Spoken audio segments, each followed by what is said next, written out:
Hello humans, it's just Martine and welcome to the start of Bookoplathon. It's September 1st, so Bookoplathon is officially starting. I'll have information linked down below about this readathon. For my initial overall month TBR, I did 5 rolls. We'll jump into those right now. All right, roll 1, 7. 1, 2, 3, 4, 5, 6, 7. Uh-oh, starting off strong.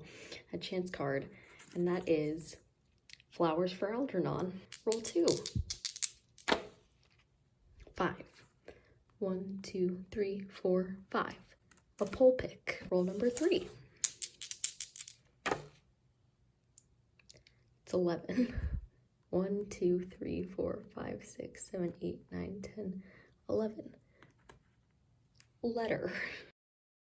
Roll number 4. 7. 1, 2, 3, 4, 5, 6, 7. A Beck-a-Wreck. We have very different book tastes. Roll 5. 5.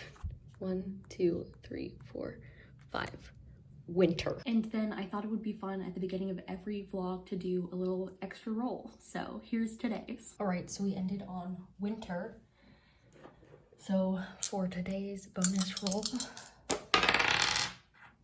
that's a 4. 1, 2, 3, 4. Highest rated. I actually have to get going for class, so I don't have time to figure out what I'm going to do for highest rated, but I have books for the other prompts picked out, so we'll get into all of that when I get reading later. It's the afternoon on the 1st, and I haven't started any of my reads for Bookoplathon yet, so nothing to report there. But I did want to tell you, just so I have it on future record. I don't know when I'm going to get around to reading this. Hopefully pretty soon. But just so you know, for the prompt of highest rated, what I did is I picked like 5 books that I'm either in the middle of or really want to start like really soon. I typed those into Goodreads. I saw which one was highest rated. So you've got Iscariot by Tosca Lee. The rest that I looked up, one was like 3.99 the average rating, but this one was 4.14. None of the others were in the 4 range, so this is what it's gonna be. Now for the prompt, winter. I had an opportunity to say I could read A Breath of Snow and Ashes. There's a snowflake on the cover, it has snow in the title, but I would need to read 50 pages of this a day to finish it in the month. No thank you. I was like, what other winter books do I have? But luckily, for the Magic Treehouse read-along, one of the 4 books we're reading this month, Sunset of the Sabretooth, set in the Ice Age. That's winter. That's cold. It counts. So I read that instead, which took 11 minutes, which is very different from how long this would have taken. So I finished the winter prompt and it makes me feel accomplished, even though there are so many books I want to read this month. At least I can say one of them is crossed off. I'm giving Sunset of the Sabretooth 3.5 stars.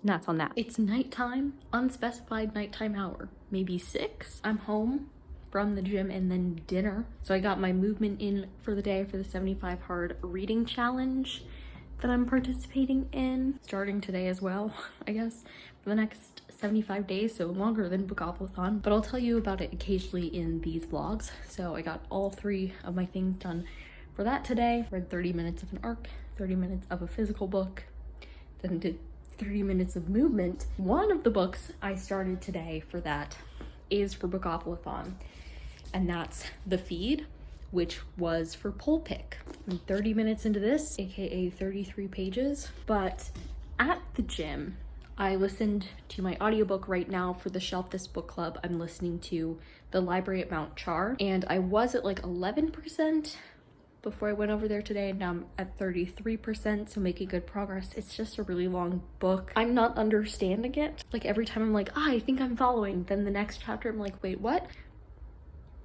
We'll see how that goes. But for now, I'm probably gonna watch YouTube for a bit until the reading fancy strikes me.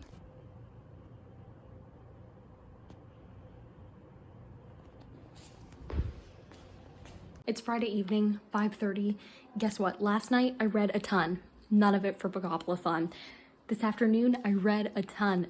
none of it for Bookoplathon. Why? I'm gonna tell you why. It's because I'm a straight up fool. And a couple days before the end of the month, I was like, I'm barely reading anything right now, but I was like, I can't start my Bookoplathon books yet. So I started a ton of other books that I'm now in the middle of and feel like I have to prioritize. So there's that. I'll still tell you about those books, like give you reviews when I finish and all that stuff. Maybe I'll do some Bookoplathon reading tonight, but I will definitely do some this weekend, so stay tuned.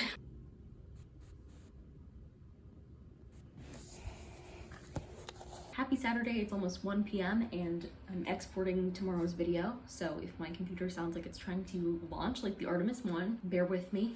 But I wanted to update you. This morning I got quite a bit of reading done. I got my reading for the 75 Hard Reading Challenge done for the day. So 30 minutes of an ARC or ebook and then 30 minutes of backlist. For my backlist right now, I'm reading The Feed, and I officially hit the 100-page mark today. I think now I'm on page 104. This is slower going than I would like, and slightly different than I thought. This is set in the future, I guess, in a world where there's this thing called The Feed, which is like a technological thing that basically syncs with your brain, and it's kind of intense. And then the feed shuts down one day and people are left like with a broken society trying to figure out how to survive and all that stuff. I really thought we were going to spend more time understanding the feed than we have. Maybe we'll have more flashbacks in later parts of the book, but there was one chapter where the feed was operational, and then we moved forward 6 years to see this group of people like surviving. And so it's a lot more of a survival story than I was anticipating, because honestly, the synopsis spends like a long time talking about the feed, and then in the last paragraph, it basically talks about what this whole book is actually about. So that was slightly misleading in my opinion. So I'm not enjoying it as much as I hoped or thought that I would, but it could turn around. So we'll have to see. But that means I'm like a third of the way into this, which is good progress. Again, this is for my poll pick book. Last night before I fell asleep, I started Flowers for Algernon, which was my chance pick, which was actually my first roll. And I think I'm like a good 10% of the way into that. My history with the story of Flowers for Algernon is that in middle school, I think it was 7th grade, the story had been like shortened and changed a little and put into our language arts textbook, and we read that in class. So I'm familiar with like the general story, but I've never read the full novel before. So this was my moment to do so, because I've had it like checked out from Amazon Prime since I got Amazon Prime, and I got that when I became a college student, so, you know, it's been 4 years, finally getting around to it. That's why I was in the chance pile.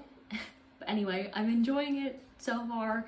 Charlie, the main character, has just gotten his operation, and he's starting to experience changes. He doesn't realize that he's starting to experience changes in his brain yet, but those around him are starting to notice, and we as readers are starting to notice because his writing is changing. All is good on that front. I'm hoping to read a lot more this afternoon after I get this video uploaded for tomorrow on a non-Bookoplathon related reading note. Actually, a couple non-Bookoplathon related reading notes. One, I am nearing the end of the library at Mount Char. I still don't know what's happening. Like, I do, but I don't. Like, on the one hand, I fully know what's happening. On the other, I fully could not tell you. So that's a weird place to be. Still not loving it, but I'm at the 75% mark. I have about like an hour and a half of reading left to go for it, according to Bookly. So there's that. And then I have like half an hour left of A Cuban Girl's Guide to Tea and Tomorrow. So that is like, I'm hoping to finish that today. If I could finish the library at Mount Char today, I would be ecstatic, like so happy, because then I would be done with it.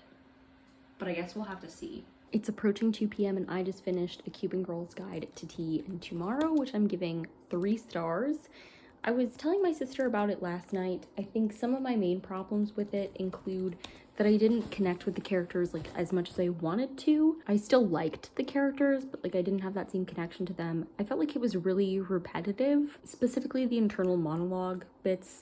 I told my sister, like, if she wasn't talking about Miami, then she was talking about baking. If she wasn't talking about baking, then she was talking about Orion. If she wasn't talking about Orion, then she was talking about Miami. And that was very much all 300 pages of the book. That said, I'm interested to see the adaptation for a couple reasons. Mainly, I'm not sure I can see it being an adaptation. It was like a fun read, and I'm glad I got to it before the adaptation came out. And it was interesting because it did talk about Miami so much. Just mentioned a lot of things that have come into my life recently.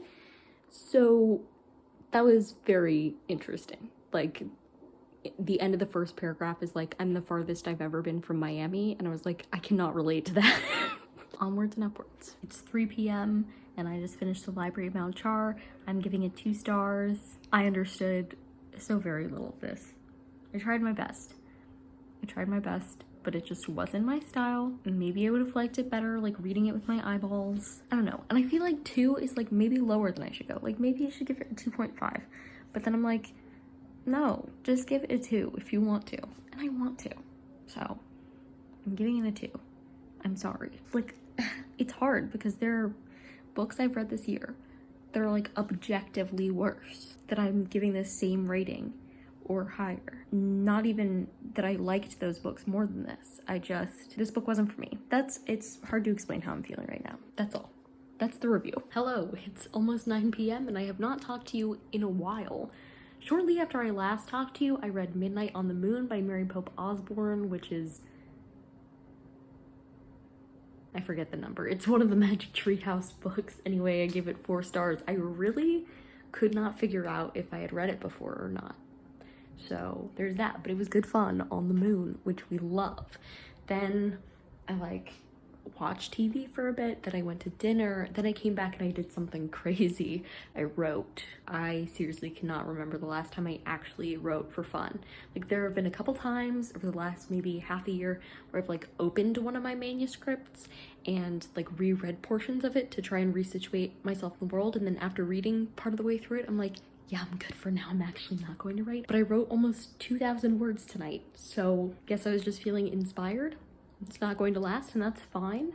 It was just something nice to do tonight. So I did not get any reading done, but I got the writing part of reading, writing, and college lifestyle content done. So that's fun. That never happens. Cool. Now I'm going to get into bed and read, presumably, for the next few minutes until I fall asleep. I'm reading this book, and in the section about attraction, it's talking about this one study, and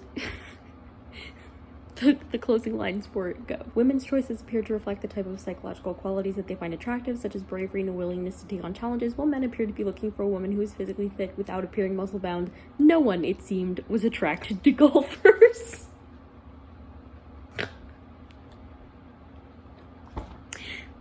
What a great analysis of a study. Happy Sunday. It's approaching 1 p.m. and this morning I finished For Her Consideration by Amy Spalding. This was an arc on NetGalley. It's not coming out until February of 2023. But listen, it was so good. I give it 4 stars. I was reading it for the 75-day challenge, right? And so I was reading half an hour of it every day, except that every day I was reading more than half an hour of it because I kept wanting to pick it up. I liked it so much. It had so much good representation. Main character was plus size and lesbian. There were so many lesbians in this, a non-binary character too, all of whom took center stage. It was about this girl, Nina Rice, and her girlfriend broke up with her and left her with this emailed list of 12 terrible things about her, which was incredibly uncool. So with her self-esteem in the dumps, frankly, she leaves all her friends behind and becomes a recluse who's just working her silly little job. She basically gives up on her dream of being a television writer, and she writes schedule emails for an agency that are supposed to be from celebrities but are from her, just to handle their schedules. Anyway, then Ari Fox, one of the hottest lesbian TV stars out there, suddenly becomes one of the inboxes that Nina is responsible for writing for, and she's thrust into a friendship, could it be something else, with Ari that is just a great time to read about. I had so much fun with these characters. I really liked them as people. I totally understood why they had the different problems that they had. And like sometimes, no, oftentimes in romance books, when we get to like the conflicts, I'm like, okay, this really didn't have to happen. And although it didn't have to happen, when I say this really didn't have to happen in other romance books, I mean, this was out of character. This doesn't fit anything that we knew about the characters so far. So like when I read Get a Life, Chloe Brown, the characters were like communicating perfectly like the whole time, and then all of a sudden it was terrible. And so like that didn't make any sense to me. There were like specific problems that I thought would affect the relationship, and they did. And then they had to see if they could work past those problems. So I really liked that aspect of it. There were also octogenarians learning how to use Instagram. Like it was overall a fun time. It was a good time for me. I was stressed for the characters when bad things were happening or like the tension was building. I was happy for the characters when good things happened. I loved the friend group. Such found family vibes. It was a good time. Not for one of my Bookoplathon prompts, but a good time nevertheless. I'm trying to finish 59 seconds before the end of the day today. I have something that I have to do this afternoon, but other than that, this will be my focus. That being said, even if I finish this as planned, I'll still only have completed one Bookoplathon prompt this week with that one Magic Treehouse book, Sunset of the Sabertooth. So listen.